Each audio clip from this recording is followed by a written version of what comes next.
महाराज, समधी फाशी उलटी पडायला लागली ती बघा.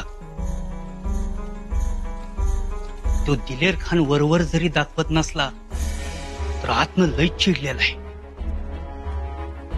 पण त्याचा कावा हा शंभूराजांना समजण्यासारखाच आहे. त्याच्या दोस्तीच्या कांगाव्या मोहर त्याचा कावा युवराजांच्या लक्षात येईल का नाही माहिती नाही.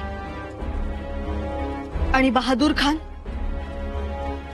बहादूर खान त्यानं तर लय हाय खाल्ली आहे.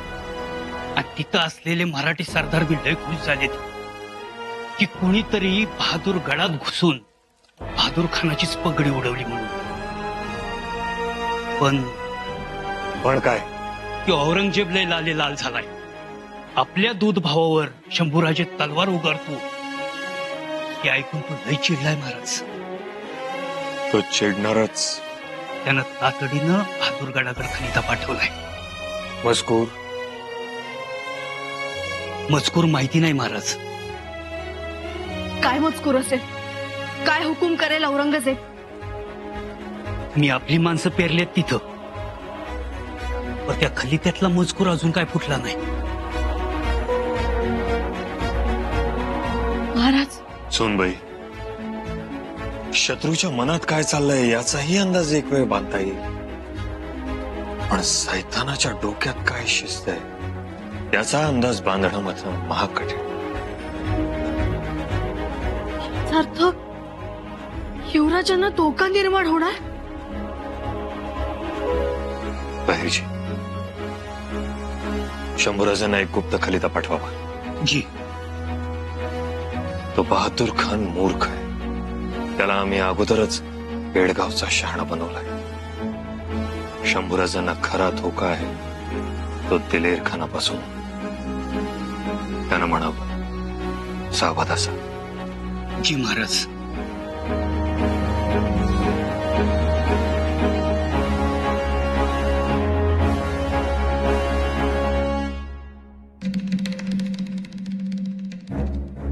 काय ग, दुधाची कावड नाही आली का अजून?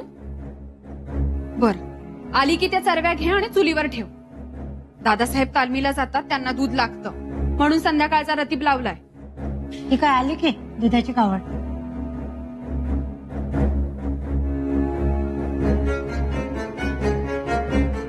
दूध घ्या बाई साहेब. पंढरी कुठे? पंढरी? हो, आमचा नेहमीचा माणूस. तुम्ही भाऊ आहात का त्यांचे? पंढरीची तब्येत ठीक नाही का? नाही, मी त्यांचा भाऊ नाही. तुम्हाला पंढरीने पाठवलंय का? नाही. मग कसे आलात? आमच्या इथून निरोप आला होता का तुम्हाला? की आमच्या दादासाहेबांनी सांगितलं होतं? नाही, दिलेर खान साहेबांनी माझ्यावर ही जबाबदारी सोपवली. दिलेर खानाने ही जबाबदारी सोपवली? आम्हाला न विचारता. या तुम्ही. जी.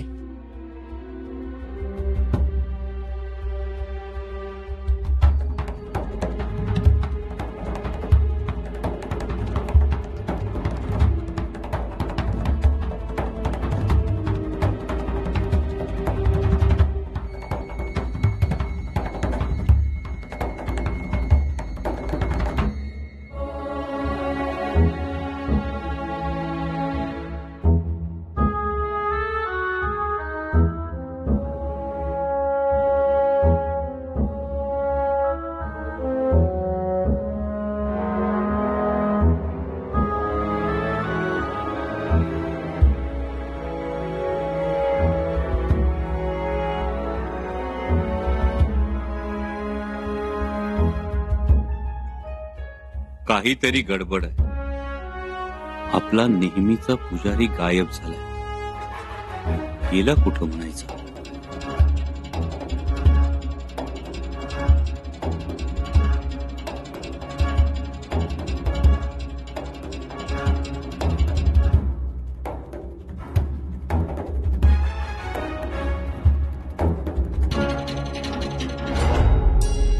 रायप्पा, जी.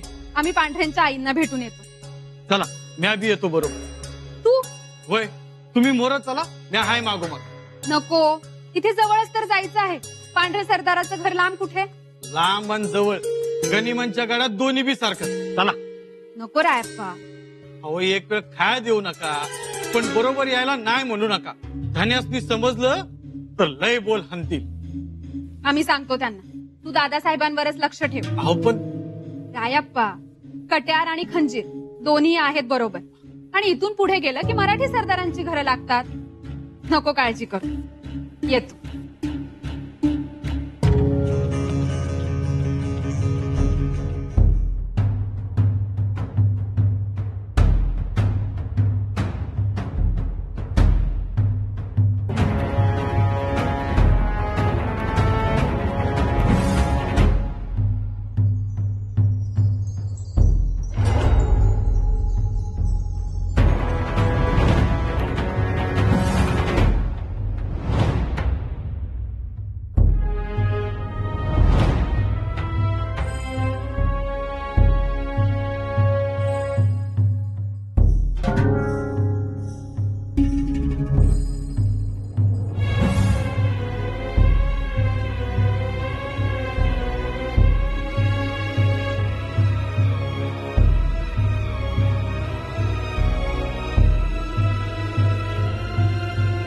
इधर आओ.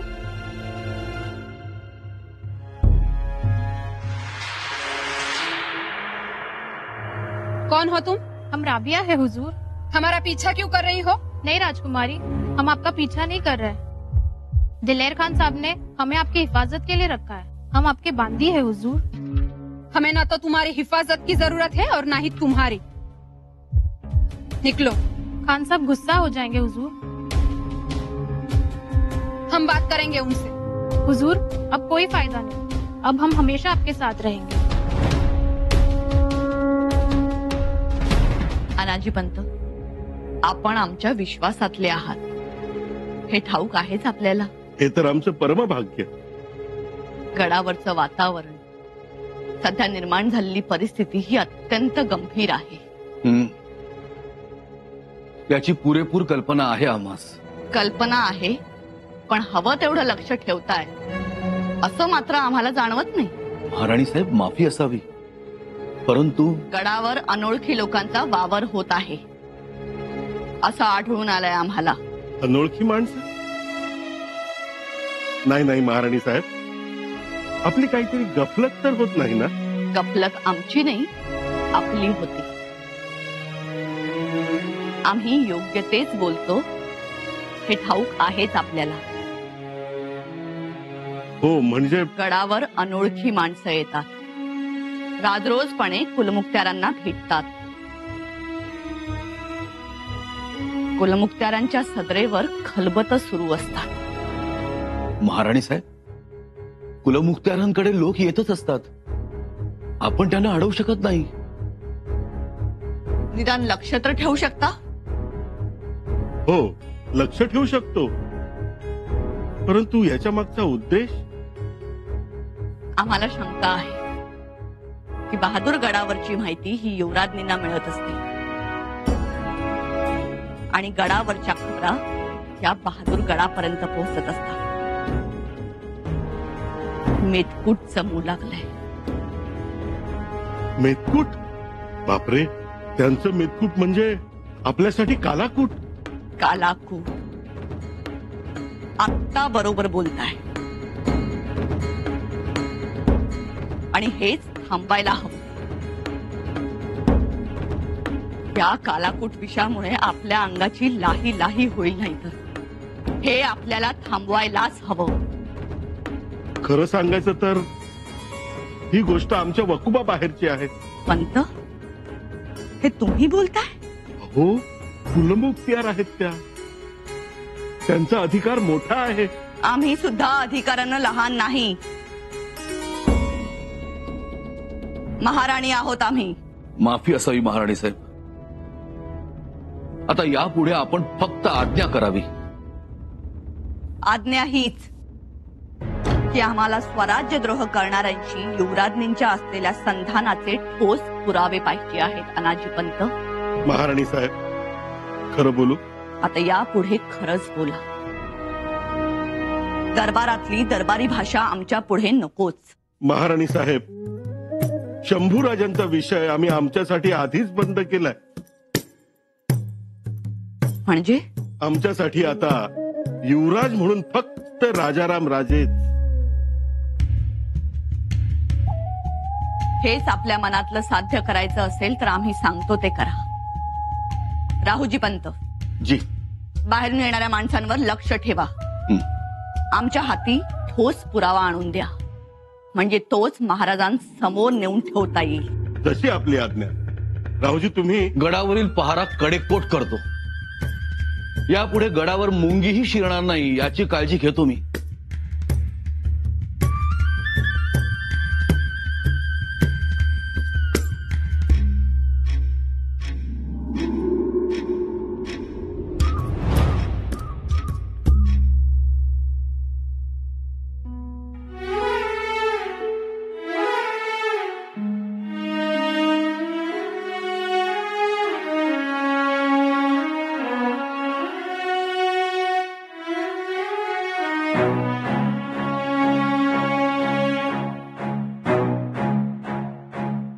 अगं बाई, सुनबाई, तुम्ही इथं आहे सवय?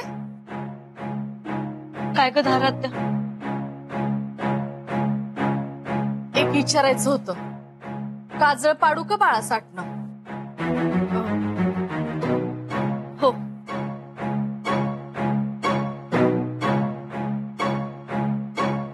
तुमचं तर ध्यानच नाही. अव 2 रोज काजळ नाही लेकराला. कुणीतरी देणार होतं ना? नाही दिलं? हो, बर. आज काजळ पाडतो म्या. कोरफड घेऊन येतो. सांग कोणाला तरी. नाही न ग, म्याच आणतो. चांगली हिरवीगार रसाळ कोरफड आणतो. सुनबाई, कुणाची वाट बघताय का? नाही. कोणी येणार आहे? नाही. बहादूरगडावर न काही ख्याली खुशाली?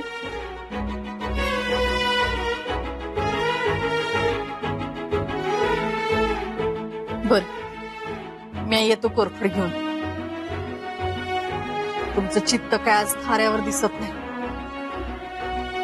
बाळाकडे लक्ष द्या. आणि रडलं तर झोका द्या. येतो म्या.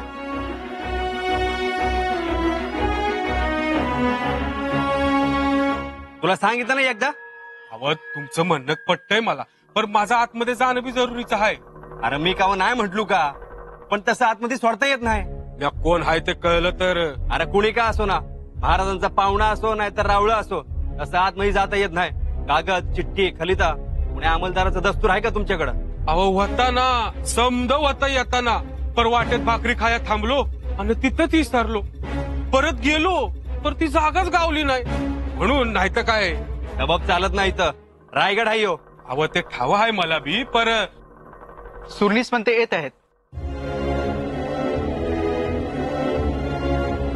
कोण? म्या वनाजी शृंगारपुराहून आलोय. पर पिलाजी शिर्केंचं दस्तूर पत्र विसरलो बघा.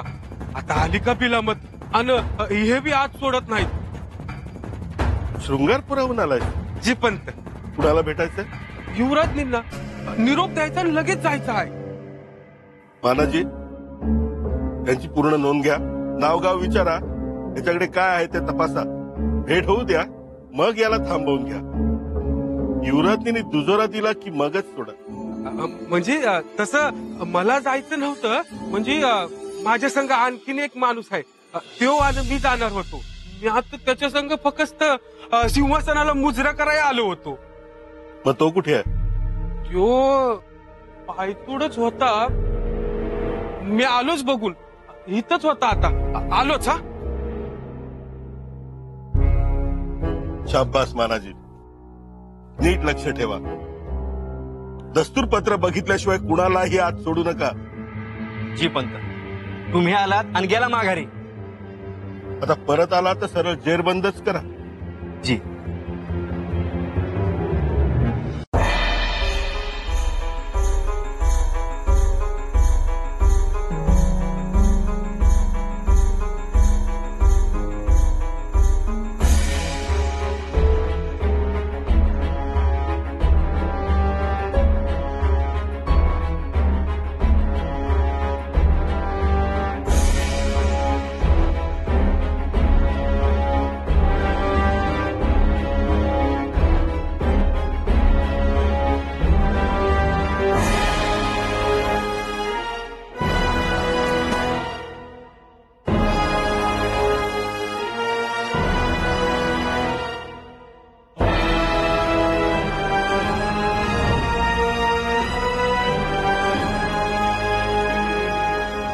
राजपुत्र बेटावर अडकला आहे, सगळ्या वाटा बंद केल्या आहेत. ज्या दिवशी आम्हाला पुरावा सापडेल की तुमचे स्वराज्याच्या फितुराशी संबंध आहेत, तेव्हा आम्ही तुमच्या समोर स्वराज्याच्या महाराणी साहेब म्हणून उभ्या असू आणि तुम्हाला सुनबाई म्हणून नाही, कुलमुक्त्यार बाई साहेब म्हणून जाब द्यावा लागेल.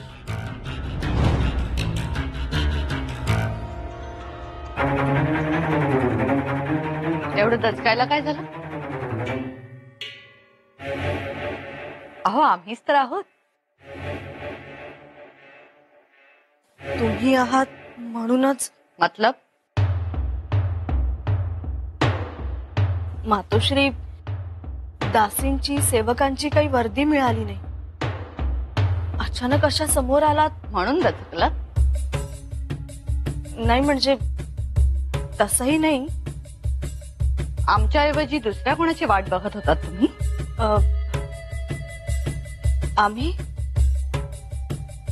आम्ही का कोणाची वाट बघू मातोश्री? का म्हणजे कुलमुक्त्यार आहात तुम्ही. खाजगीतले खबरगीर, फुलस्वार, खाजगीतले कारकून, निरोप, झालंच तर रयत सुद्धा तुमच्या भेटीला येते. म्हणून विचारतोय आम्ही. नाही मातोश्री, तसं काही नाही. तसं काही असेल तर सांगा आम्हाला. खरंच तसं काही नाही. तुम्हाला कोणाचा निरोप किंवा खलिता यायचा होता का? म्हणजे नाही. नाही तर नाही ना, मग झालं तर. आम्हाला वाटलं तुम्हाला कोणाचा खलिता येतोय की काय. नाही मातोश्री, आम्ही निघू. आज्ञा असावी. या.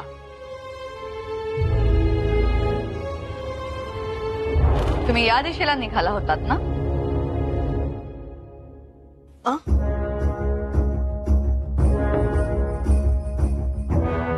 हो, येतो.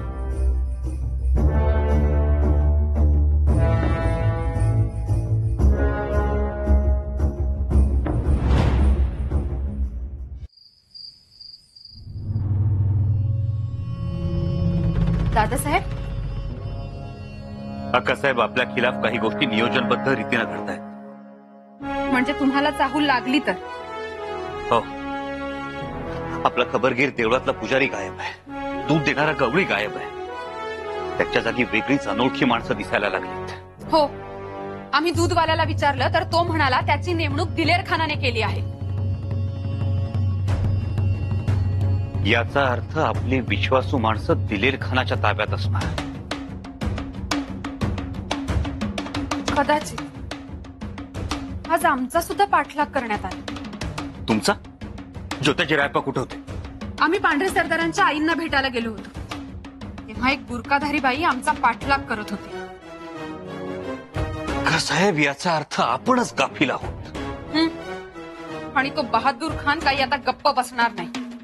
दादासाहेब, आपल्याला वेगाने पावलं उचलली पाहिजेत. कशी हक्का साहेब? रायगडावरून येणारे सांकेतिक संदेश आता बंद झाले. आता कठीण आहे. आम्ही असं ऐकलं आहे की खुद्द औरंगजेब नाराज झाला आहे म्हणून. ते तर होणारच होत. हे कडक आदेश त्यानेच दिले असणार.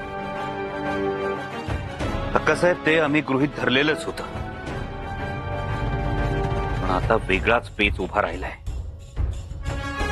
रायगडाशी संपर्क तुटलाय, त्यामुळे इथून पुढे कोणत्या दिशेनं पावलं टाकायची ते ठरवणं अवघड झालं.